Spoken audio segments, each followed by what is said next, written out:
So guys, आज हम बात करते हैं 11th क्लास के जो इकोनॉमिक्स है।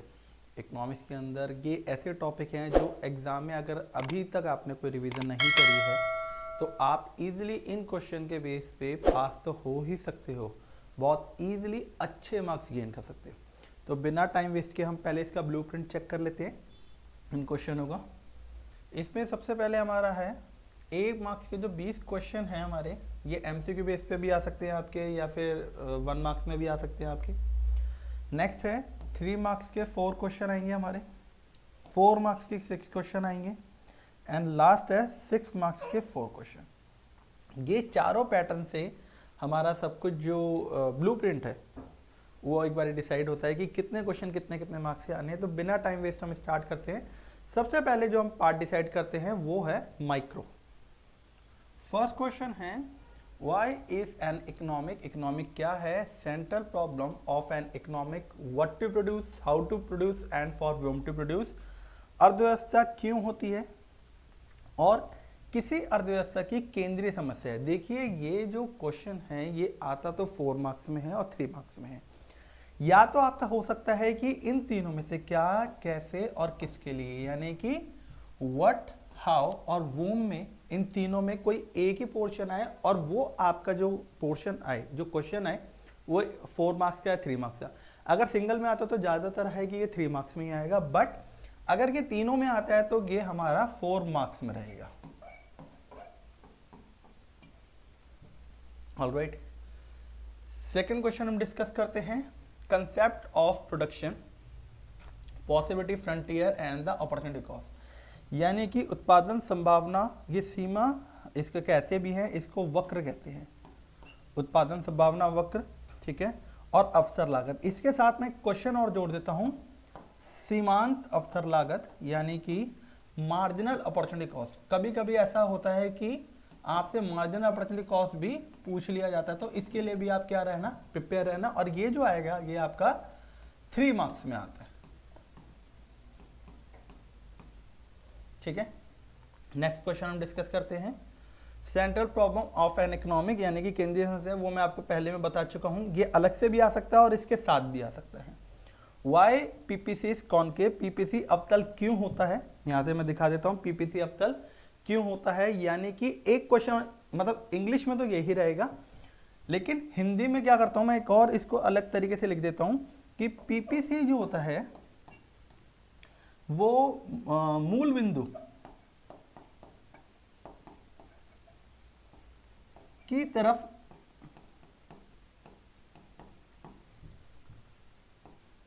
नतोदर या उन्नतर होता है।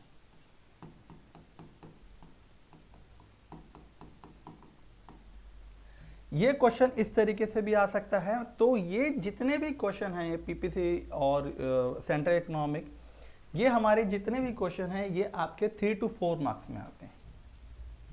Feature of indifference curve and map, ज्यादातर आपका इंडिफरेंस कर्व पे आप बहुत ज्यादा फोकस बना के रखना, ये 6 मार्क्स में आते हैं। कभी कभी ऐसा पूछ लिया जाता है कि इंडिफरेंस मैप, ये आप प्रिपेयर करके रखें। Law of diminishing marginal utility, यानी कि ह्रासमान सीमांत उपयोगिता का नियम, ये बहुत मोस्ट इंपॉर्टेंट है और ये आपका जो आएगा ये 6 मार्क्स में ही आता है ऑलमोस्ट। नेक्स्ट क्वेश्चन है consumer equilibrium, 1 commodity and 2 goods commodity with the graph. Graph बहुत ज्यादा इंपॉर्टेंट है। मैं एक बात अभी क्वेश्चन रोक के एक बात समझा देता हूं आपको कि अगर आप इकोनॉमिक में माइक्रो कर रहे हैं तो आप हर एक क्वेश्चन का ग्राफ बनाना अभी से प्रैक्टिस कर लीजिएंगे, क्योंकि अगर आपको ग्राफ बनाना आता है तभी आप इन क्वेश्चनों में अच्छे मार्क्स ले पाएंगे, ठीक है। तो जनरली आएगा या तो 1 गुड्स कमोडिटी आएगा या 2 गुड्स कमोडिटी आएगा,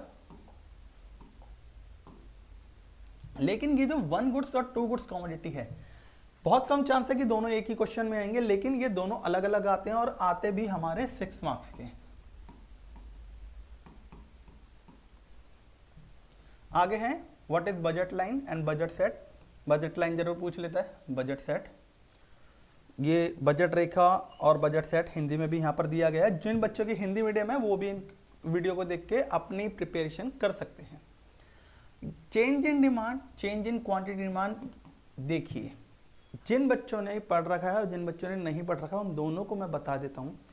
ये क्वेश्चन ऐसा है जो आएगा तो 4 मार्क्स में या 6 में, लेकिन इसके अंदर पॉइंट्स होते हैं कुछ, यानी कि आपको पता होगा extension in demand and contraction in demand, Hindi में इसको कहते हैं जैसे मांग का परिवर्तन और मांग की मात्रा में परिवर्तन, तो इसको कहते हैं मांग में संकुचन और मांग में कमी, या फिर मांग में विस्तार और मांग में वृद्धि।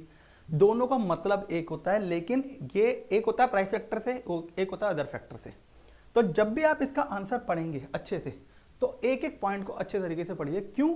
क्योंकि आप अगर एक एक पॉइंट अच्छे तरीके तो उसी के अंदर से क्वेश्चन बन जाते हैं। जनरली कभी ऐसा आ गया क्वेश्चन कि मांग में विस्तार और मांग में वृद्धि, यानी कि extension in demand and increase in demand. अब दोनों का मतलब तो एक है। आपने ये बोलोगे कि सर ने तो हमें ये बताया था चेंज इन डिमांड, ये घूम के भी आ सकता है क्वेश्चन, तो ये टॉपिक बहुत इंपॉर्टेंट है।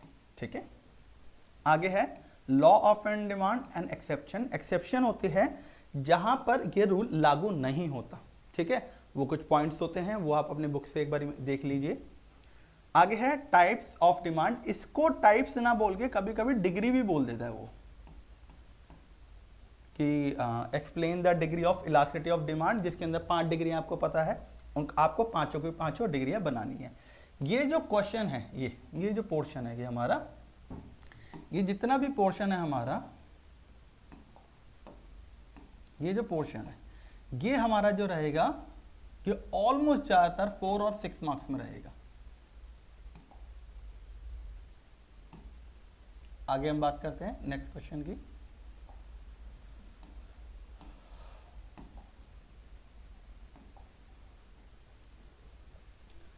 लॉ ऑफ वेरिएबल प्रोपोर्शन, परिवर्तनीय अनुपात का नियम। हिंदी में इसको परिवर्तनीय अनुपात भी कहते हैं, और एक काम और इसका होता है, इसको एक और शब्द कहा जाता है, वो भी मैं आपको लिख देता हूं यहां पर,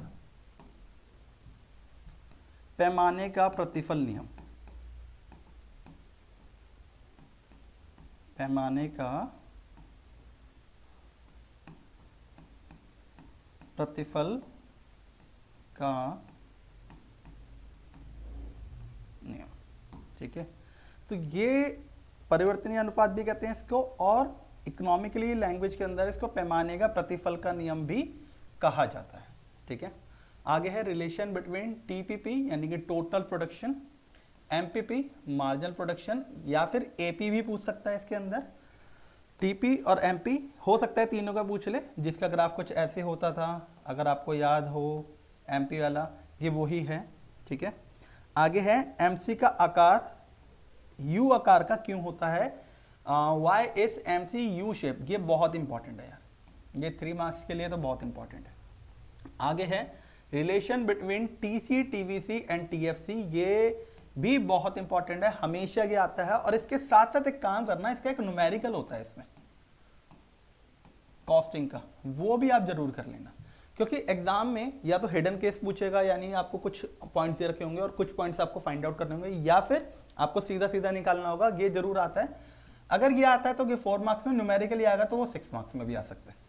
ठीक है, आगे दे रखा है टीआर एआर और MR relationship with diagram. TR AR और एमआर का आपको आरेख यानी कि ग्राफ बनाना है, तो आप ये अच्छे से प्रिपेयर कर लें इन क्वेश्चनों को। ये भी आपके हैं 3, 4 और 6 मार्क्स के लिए रहेंगे। ओके, अब क्वेश्चन है फैक्टर अफेक्टिंग ऑफ सप्लाई। ये सप्लाई है, ये गलत टाइप हो गया है। सप्लाई यानी कि आपूर्ति को प्रभावित करने वाले कारक कौन कौन से होते हैं। आगे दे रखा है change and supply, change in quantity supply. ये एंड नहीं है, चेंज इन यानी कि इसके अंदर मांग में परिवर्तन, सॉरी पूर्ति में परिवर्तन और पूर्ति की मात्रा में परिवर्तन। ये क्वेश्चन कुछ ऐसा है। ठीक है, ये भी सेम क्वेश्चन, अगर आप अच्छे से प्रिपेयर करके रखेंगे तो बहुत बेटर रहेगा। टाइप्स ऑफ इलास्टिसिटी मैं बता चुका हूँ, डिमांड में इसको डिग्री भी पूछ लेता है, तो इसके अंदर सप्लाई में भी सेम केस होता है। आगे है परफेक्ट कंपटीशन यानी कि पूर्ण समापन या फिर पूर्ण प्रतियोगिता। हिंदी वालों को पता होगा, हिंदी वालों के लिए बहुत अलग अलग वर्ड होते हैं। ठीक है, पूर्ण प्रतिस्पर्धा भी कहते हैं इसमें। और ये बहुत बारी पूछ लेता है कि AR और MR पूर्ण प्रतिस्पर्धा में या फिर कि पूर्ण प्रतियोगिता में क्यों बराबर होता है। ठीक है, आगे दे रखा है हमारा shift of demand and supply, यानी कि मांग और पूर्ति में बदलाव कैसे होता है और क्यों होता है। इसके अंदर कुछ पर्टिकुलर केस होते हैं, आप सारे केसों को अच्छी तरह पढ़ लेना कि जब प्राइस चेंज होता है, जब प्राइस चेंज नहीं होता है, ये सारी चीजें। एंड लास्ट है हमारा प्राइस सेलिंग, यानी कि मूल्य निर्धारण। अब प्राइस सेलिंग भी आप इसको अच्छे तरीके से प्रिपेयर कर लेना। अब बात करते हैं, अगर कुछ बच्चों को इसके आंसर के साथ वीडियो चाहिए, क्योंकि बहुत बच्चों का एग्जाम 15 को है, उसके बाद भी काफ़ी बच्चों का एग्जाम है, तो अगर आपको वीडियो चाहिए आंसर की तो प्लीज़ मैं आपको एक नंबर मेंशन कर देता हूं।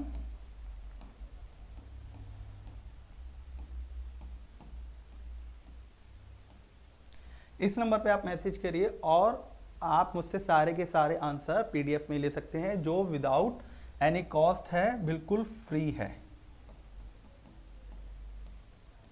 ठीक है, तो अच्छे से इसको प्रिपेयर करिए, अच्छे से आप अपने यहाँ स्कोर करिए। और ये भी मैं श्योर कहता हूँ कि अगर आप इन्हीं क्वेश्चन को करते हैं माइक्रो के अंदर, तो आपके ऑलमोस्ट जैसे 40 मार्क्स की हमारी जो माइक्रो है, उसमें से आप इजीली 30+ मार्क्स ला सकते हो। यानी कि 80 मार्क्स में से अकेले इसी के बेस पे आप पास तो हो ही सकते हो। बाकी अगले पार्ट के अंदर अगर आपको अगला पार्ट चाहिए तो आप मुझे कमेंट करिए, वीडियो को लाइक कीजिए, मुझे मैसेज कीजिए कि सर हमें और नेक्स्ट पार्ट के लिए इंडियन इकोनॉमिक के लिए बता दीजिए, तो उसके लिए भी मैं आपको एक वीडियो बना के देता हूँ। ठीक है, थैंक यू।